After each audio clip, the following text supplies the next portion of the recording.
जय हिंद, जोहार, झारखंड। मैं शमशाद आलम। आज जिस मुद्दे पे बात करने वाले हैं वो मुद्दा है बोकारो के विधायक श्वेता सिंह का डबल पेन कार्ड का मामला थमने का नाम ही नहीं ले रहा। अब जो है कि इस मामला को लेकर जयराम महतो की पार्टी जेएलकेएम भी मोर्चा खोल दी है और साथ ही साथ जो है कि बोकारो के उपायुक्त महोदया वो भी प्रारंभिक जांच करके जो है इस मामला की जांच करके निर्वाचन आयोग को भी रिपोर्ट पेश कर दी है।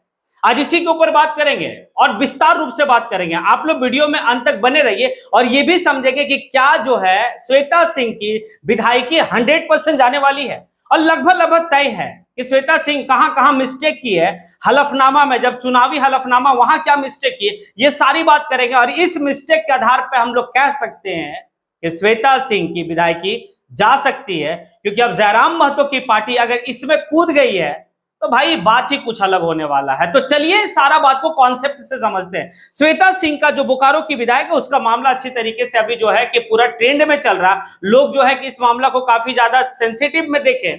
वो मामला ये है कि श्वेता सिंह के नाम से जो है कि 2 पेन कार्ड और 4 वोटर कार्ड।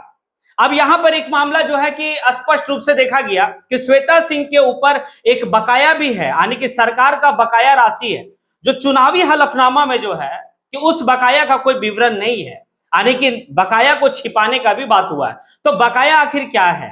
तो बोकारो स्टील सिटी में श्वेता सिंह को एक जो है कि क्वार्टर अलॉटमेंट हुआ था। इस क्वार्टर अलॉटमेंट में जो है कि काफी दिनों से वो किराया नहीं दी थी। जब किराया नहीं दी थी तो उसमें बिजली भी है, ये सारा चीज को लेकर, किराया बिजली बिल को लेकर 45,000 प्लस रुपया जो है कि 45,000 से अधिक रुपया जो है उनका बकाया है। अब एक बात समझिए, जिस समय कोई भी व्यक्ति यानी कि चुनाव लड़ता है, चाहे वो लोकसभा का, विधानसभा का, कोई किसी भी स्तर का चुनाव लड़ता है, तो वो हलफनामा जो है कि हलफनामा दायर करता है। उसमें जो है कि नामांकन पत्र में सारा चीज डिटेल देना होता है कि आपके ऊपर कितना केस है, आपके ऊपर कितना बकाया है, आपके नाम से क्या है, नहीं है, वो सारा चीज डिटेल। तो अब एक बात बताइए, श्वेता सिंह के ऊपर क्वार्टर का यानी किराया बाकी वो छिपाई, यानी कि उस बात को कही कि मेरे ऊपर किसी तरह का कोई यानी कि बकाया नहीं है। पहला मिस्टेक जो काफी ज्यादा गंभीर विषय है, और इसी विषय को लेकर बोकारो के उपायुक्त यानी कि जाधव विजया जो है बोकारो के उपायुक्त यानी कि डीसी महोदया, वो इसी का रिपोर्ट जो है कि प्रारंभिक जांच की और जांच करने के बाद निर्वाचन आयोग को रिपोर्ट भी पेश कर दी। और जो बोकारो की डीसी है जाधव विजया, वो ये भी जांच करती है कि वाकई में 2 पेन कार्ड उनका है या नहीं है। तो प्रारंभिक जांच में यह पता चलता है कि वो 2 पेन कार्ड जो है श्वेता सिंह का ही है। और अगर 2 पेन कार्ड है, अगर गुड़गांव वाला पेन कार्ड वो बनाई थी तो फिर उनका रिटर्न फाइल करना चाहिए था कि अब हमें जो है कि इस पेन कार्ड को निरस्त कर देना है, लेकिन वो भी नहीं हुआ। वहां भी जो है कि अभी तक फाइल नहीं हुआ कि उस पेन कार्ड को निरस्त किया जाए, यानी कि दोनों पेन कार्ड जो है श्वेता सिंह का अभी यानी कि एक्टिव मोड में है।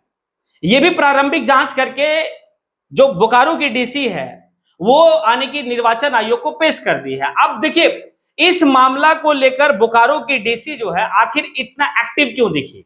महज 1 से 2 दिन में जो है कि वो डीसी महोदया जो क्या करती है कि भाई रिपोर्ट बना के निर्वाचन आयोग को पेश कर दी। तो आप लोग को पता होगा कि बजट सत्र के दौरान में श्वेता सिंह जो है कि बोकारो का डीसी जाधव विजया के बारे में क्या कही थी कि भाई कि हमारी कोई बात नहीं सुनती है, बहुत जो है कि उसको प्रोटोकॉल नहीं पता। इस मामला को वो वहां उठाई थी सदन में, शायद इसी का टीस हो सकता है, कहा नहीं जा सकता है। तो अब यहां पे ये घिर रही है। अब एक बात और चलिए कि जयराम महतो की पार्टी यानी कि जयराम महतो की पार्टी का केंद्रीय सचिव राजेश रतन जो है वो एक पत्र लिखता है इस मामला को लेकर, और वो पत्र जो है कि विधानसभा के अध्यक्ष रविंद्रनाथ महतो के पास भेजता है और इसकी जांच करने का जो है कि मतलब मांग किया गया जयराम महतो की पार्टी के द्वारा। और मांग में अगर हलफनामा, अगर मांग में कहा गया कि इनकी हलफनामा या फिर इनकी नामांकन पत्र को विस्तार रूप से देखा जाए तो लगता है कि शायद इनकी बहुत कुछ छिपाया गया, साक्ष्य को छिपाया गया है। और अगर इस तरह से जो है अगर हुआ होगा तो तय है कि इनकी विधायिका समाप्त हो जाएगी, इनकी सदस्यता चली जाएगी और सदस्यता समाप्त जो है हो जाएगा। अब देखिए यहां पर ये हुआ, अब जो है कि कल को एक रिपोर्टर जो है कि जेएलकेएम पार्टी के सुप्रीमो और टाइगर जयराम महतो से इसी मामला को लेकर यानी कि पूछा कि आप इसको किस तरह से देखते हैं। 2 पेन कार्ड का मामला, डबल पेन कार्ड का मामला, 4 वोटर कार्ड का मामला, आखिर क्या है? तो जयराम महतो भाई, कोई भी, चाहे जयराम महतो या कोई भी हो, इस मामला को काफी ज्यादा जो है कि गंभीर विषय है, काफी ज्यादा जो है कि भाई सेंसिटिव है कि कोई एक माननीय के पास 2 जो है कि पैन कार्ड है और 4 जो है कि आपके पास वोटर कार्ड है।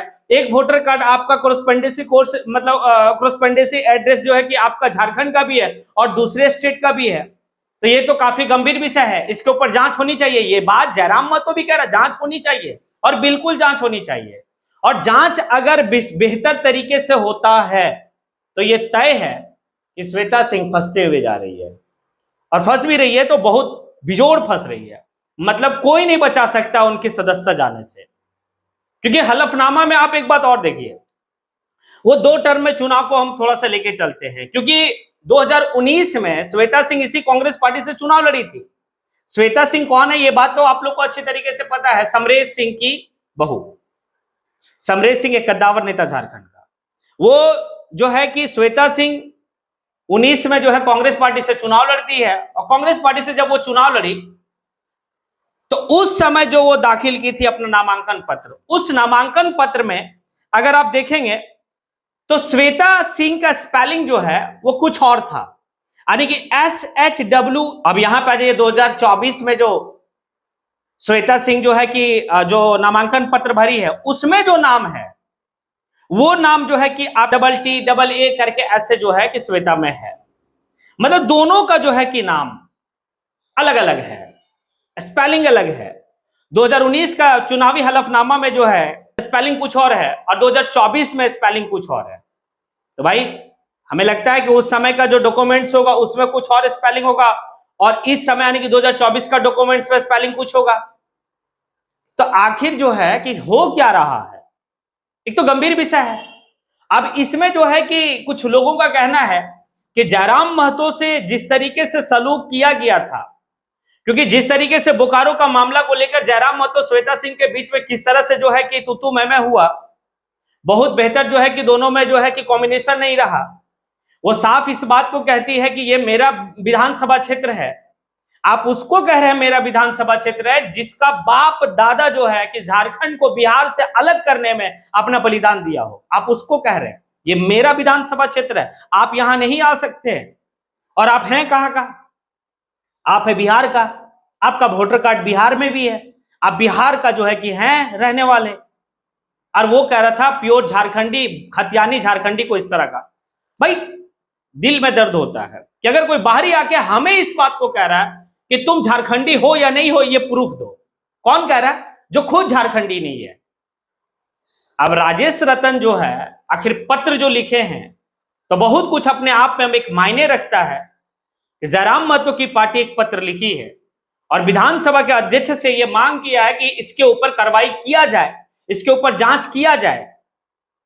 अब देखिए एक तरफ जो है कि जयराम महतो की पार्टी अब जो है कि इस मामले को लेकर काफी ज्यादा एक्टिव दिख रही है, दूसरी तरफ बीजेपी आखिर क्यों नहीं दिखे? क्योंकि बोकारो विधानसभा का अगर आप चुनाव का अगर स्थिति को देखें तो 2024 में बिरंची नारायण जो है बीजेपी से सेकंड नंबर पे रहे और मात्र जो है कि 700 समथिंग कुछ वोट से, 7,000 समथिंग कुछ वोट से वो हारे, तो वो तो पहुंच गए। तो एक टीम जो है श्वेता सिंह का मामला को लेकर यानी कि महामहिम राज्यपाल के पास पहुंचती है और एक टीम जो है श्वेता सिंह का मामला को लेकर जो है कि विधानसभा अध्यक्ष के पास पहुंचते हैं और एक टीम जो है कि बोकारो के डीसी महोदया के पास पहुंचता है और तीनों जो है कि काफी एक्टिव मूड में दिख रहे हैं। मतलब बोकारो का जो उपायुक्त महोदया है जाधव विजया, वो तो खैर जांच भी कर ली, प्रारंभिक जांच करके सारा रिपोर्ट जो है कि बनाकर वो निर्वाचन आयोग को भेज भी दी। अब सवाल यह है कि अगर बेहतर तरीके से जांच होती है तब फिर क्या होगा और क्या जो है कि श्वेता सिंह की सदस्यता चली जाएगी। और जब श्वेता सिंह की सदस्यता चली जाएगी तो फिर चुनावी दंगल में जो बोकारो का होगा उसमें जयराम महतो की पार्टी की स्थिति क्या रहेगी, इसके ऊपर एक वीडियो बनाएंगे। आप लोग जो है कि अगर इसके ऊपर अगर आप लोग वीडियो देखना चाहते हैं तो फिर आप कमेंट बॉक्स में आके कमेंट जरूर करें कि हाँ, अगर उपचुनाव में अगर जेएल कैंप पार्टी की दस्तक होगी तो क्या स्थिति रहेगी। अगर इस तरह का वीडियो आप जो है कि देखना चाहेंगे तो आप कमेंट बॉक्स में आके कमेंट जरूर करें। और ये भी आप कमेंट करें कि क्या जयराम महतो की पार्टी जिस तरीके से श्वेता सिंह का डबल आने की पैन कार्ड का मामला को लेकर काफी ज्यादा एक्टिव अब दिखने लगी है, जो डिमांड कर दिया है, क्या अब कार्रवाई होना सुनिश्चित हो गया और क्या इस कार्रवाई के बाद श्वेता सिंह की सदस्यता चली जाएगी। ये सारी बात पर आप कमेंट जरूर करें। इसी के साथ मैं अपनी बात को यहीं पे समेटता हूं। जय हिंद।